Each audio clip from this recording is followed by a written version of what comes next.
Hi, I'm here with John Whyte, who has a really awesome YouTube channel that you should be checking out. I'll put a link to it below.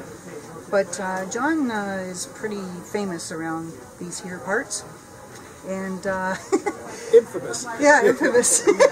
Especially around the Lake Simcoe area. And I wanted to ask him something.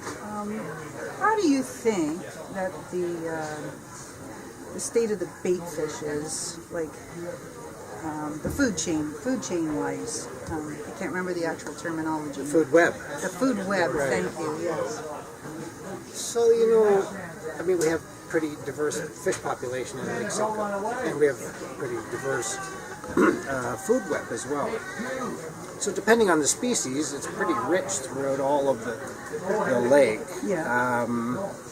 As goby have taken such a prime position in the food web, almost everything eats gobies. Like even the perch eat gobies. Yeah. And one of the reasons that the fish in Simcoe, of course, are growing faster than average is because of the food web, but even the smaller fish, like the panfish, like perch right now, are growing much faster because of goby. Goby spawn 5-6 times a year, and in a year that is extended because of basically global warming. The heat trend for the last 30 years has been up every year, and every year for the last 6 years we've set new heat records, and so the water temperatures stay warmer for longer, and so it produces another cycle. Another spawning cycle for gobies, and another spawning cycle for a lot of the various hatches, the aquatic insects in here. So, it's very rich at the bottom end right now, and if it's rich at the bottom end, it's going to be rich at the high end at some point, so everything in the food web's growing faster, and everything that feeds on that bottom end of the food web is growing faster as well. Wow.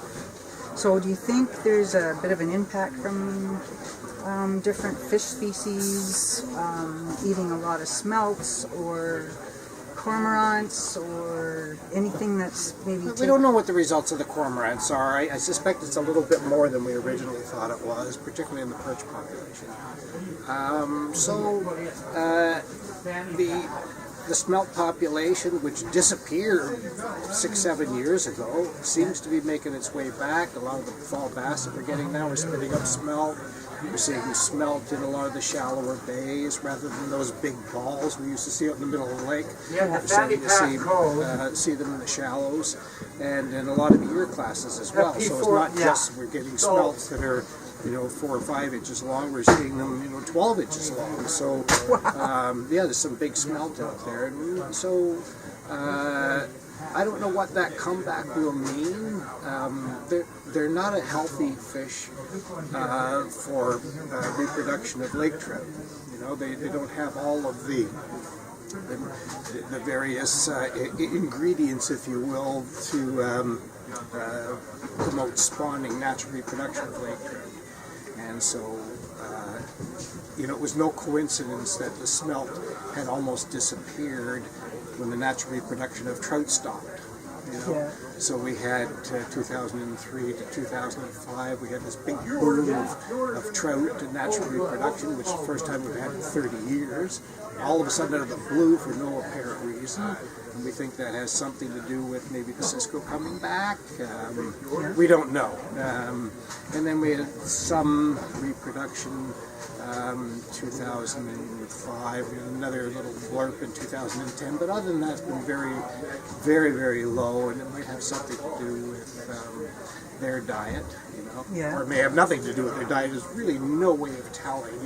You couldn't do enough research over a longer period of time, to actually get a reasonable assessment of what's happening. Yeah. But anyway, the smelter seem to be coming back, but the cisco are in good shape as well. We're seeing multiple years of cisco out there in good numbers, so that's very healthy for the trout population and a lot of other species as well. And all the smaller trout, no one can seem to catch them.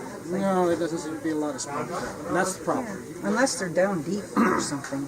Even, there's pockets of smaller trout in various areas. the mouth of Campbell Bay, there's some trout in there, and they're both deep and shallow. We find trout 10 feet on the shoreline. We find them in the wintertime and through the late fall, we see them down there. The summertime, they're all deep, but all in all, the count's very low and very specific populations in the lake. We're not seeing them anywhere else. We're not even seeing the stocked fish. So we're down to 50,000 stocked fish, but we're not seeing a lot of clipped fish go to the lake. So we don't see that typical little boom we see after the stocking where you get those 2 to 3 pounders, that have been clipped. We don't see them anymore. So how do you feel about the quagga mussels and the zebra mussels taking the food from the smelts? Like, are they doing that, do you think?